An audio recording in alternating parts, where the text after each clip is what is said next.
Tens of thousands of Filipinos have rallied across the country against the misuse of public funds. The protesters are angry about a scam that was revealed by the local media that involves the legislators' Priority Development Assistance Fund. Money for that fund is allocated to politicians to use in their pet development projects. But a government audit has revealed only 20% of nearly $300 million in taxpayers' money allocated to the politicians has been spent on government projects. Jofelle Tesorio has more. It is before 8 a.m. and this group of young people are preparing for the protest rally. They arrive at the city's promenade called Pay Walk, where others are already assembling. I joined this march because I know na marami tayong magagawa kapag tayo nagkakaisa. At alam ko na may patutunguhan itong ginagawa natin dahil dito na nagsisimula na na-awaken na yung senses ng mga Pilipino.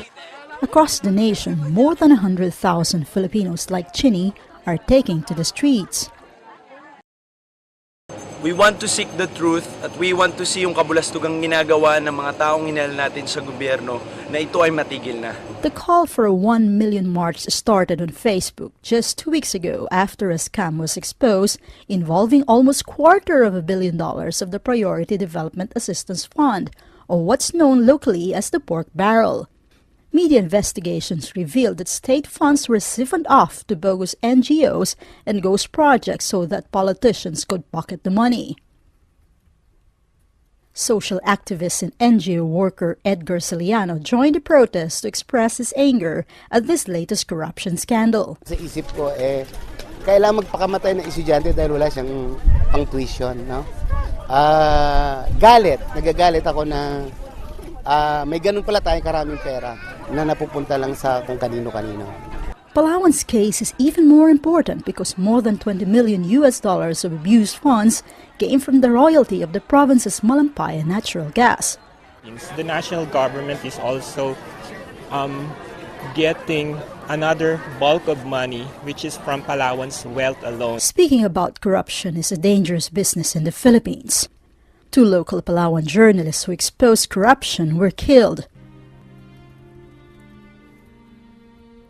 Jerry Ortega is believed to have been killed due to his reports on the anomalies surrounding the Malampaya-funded projects. Organizer Serge Pontilius believes that the local journalists' deaths were not in vain. I will not accept it if somebody says that their work went for naught. Because even if, let's say, they're not around anymore, in a way, they actually planted the seeds for greater vigilance of civil society. The national government had tried to quell the anger surrounding the misuse of public funds. 3 days prior to the scheduled protests, President Benigno Aquino III announced that he will abolish the Priority Development Assistance Fund system and instead use stricter mechanisms to implement the projects.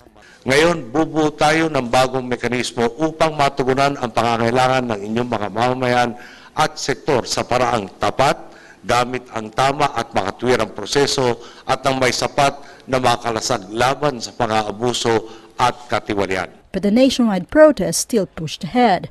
Protesters say they do not immediately believe the president. I think that people should be more vigilant, and I think even if they propose another system, dapat mas transparent. Dapat si Pinoy, if which should reenact or enact or made into law the Freedom of Information Act, kasi hindi niya pinapansin yun for a long time eh. It's high time na para i-enforce that law hand in hand with this new system ng pork barrel.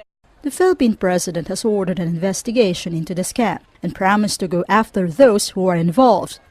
But protesters have vowed to take the streets again if this won't happen. With Ariel and JC Acosta from Palawan, Philippines, this is Jofelle Tesorio for Asia Calling.